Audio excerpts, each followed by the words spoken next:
Okay, I just wanted to start off this video by saying this is not an attack at all on anyone.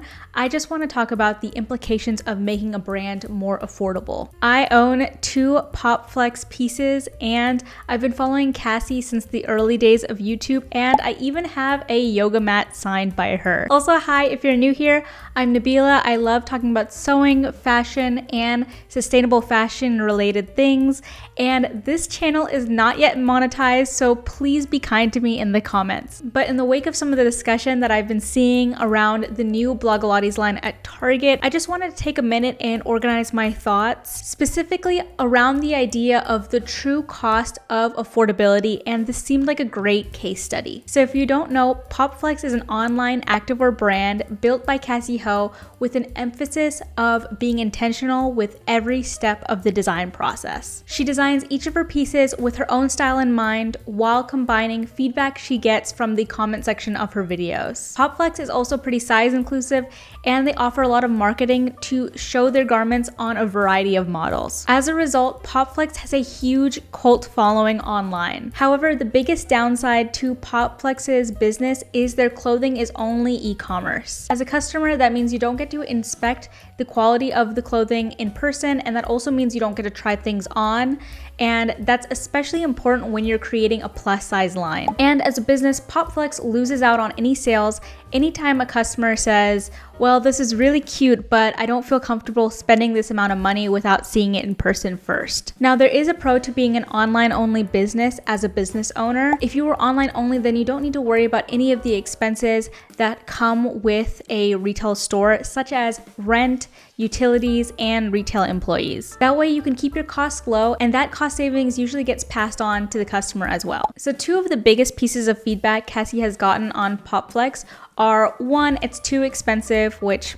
I personally disagree with, and 2, they want to see these products in the store, which, okay, I can kind of understand that one. So it made perfect sense to me that Target, who already had a relationship with Popflex in the fitness aisle, would reach out to Cassie to collab on a Blogilates clothing line. But me knowing the quality of the Popflex line, I was kind of nervous to see what would get sacrificed when designing for Target's price point. So of course, when it dropped, I went to Target to check it out, and I was really shocked by how big the display was. By my count from the website, it was 24 different pieces, which is a huge amount of pieces to design for any designer when you consider that everything came in an extra small all the way to a 3X. I'd be really curious to know how long Cassie and her team had to make this entire collection for Target, especially since one of the things that I really admire about Popflex is the company's commitment to spend at least 1 year in development for each product to make sure that everything is just right. Thoughtful and intentional design is always the way to go in my book. When you spend time designing items slowly, you're more likely to catch mistakes before the product goes into production. However, while Popflex might have this commitment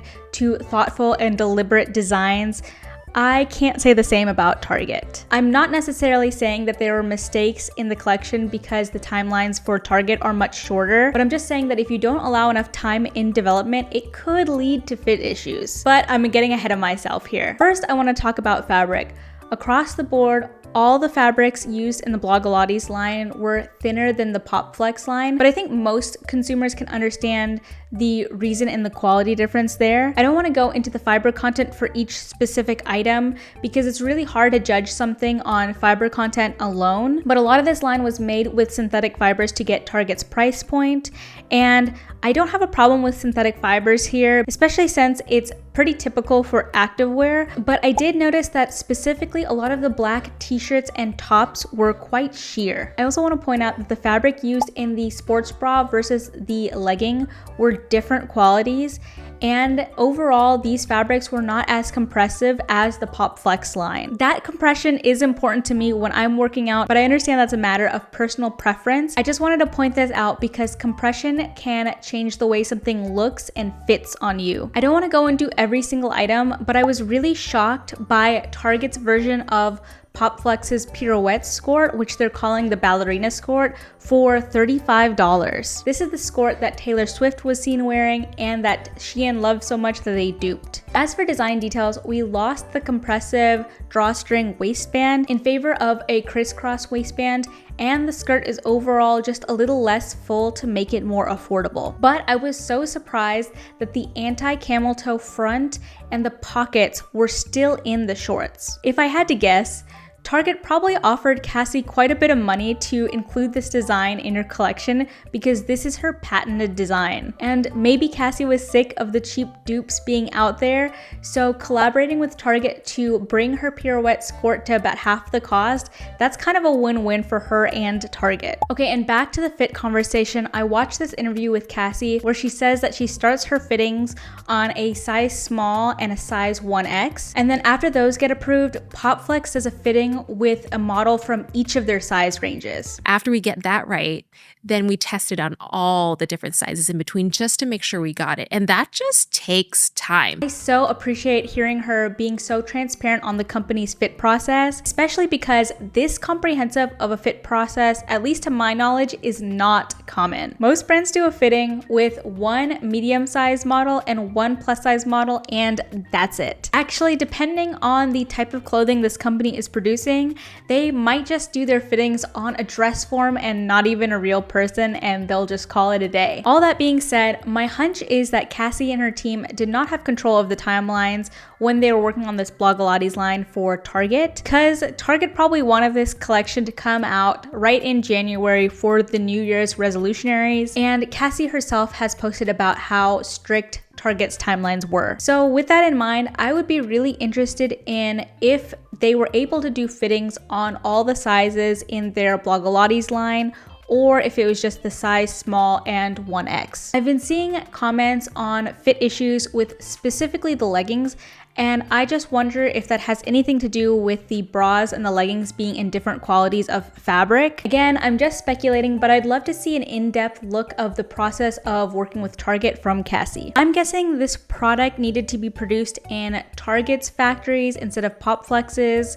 They would have to for the amount of product that Target would require. And as a result, sometimes you get messy work. This is what I saw myself. The mesh of the ballerina skirt got caught and sewn into the seam. And I've seen other comments saying that their pieces had holes in them where the seams didn't line up. There's also a viral TikTok where a buyer is saying that there's something plastic that has been sewn into her Blogilates hoodie. When it comes to labor practices, Target has their own in-house auditing system, whereas Popflex is partnered with Emfori to check factory conditions. I don't know about you, but I don't really trust a business to govern themselves. I would much rather them be certified by a third party. It's also really nice to see the transparency on Popflex's website on their product testing. Product testing usually checks how a product fares in the wash and how resistant they are to pilling and things like that. In my opinion, it's really important for a business to do product testing so customers can be more assured that the product that they're buying is going to last a long time in their wardrobe. I'm not sure if product has the same level of product testing,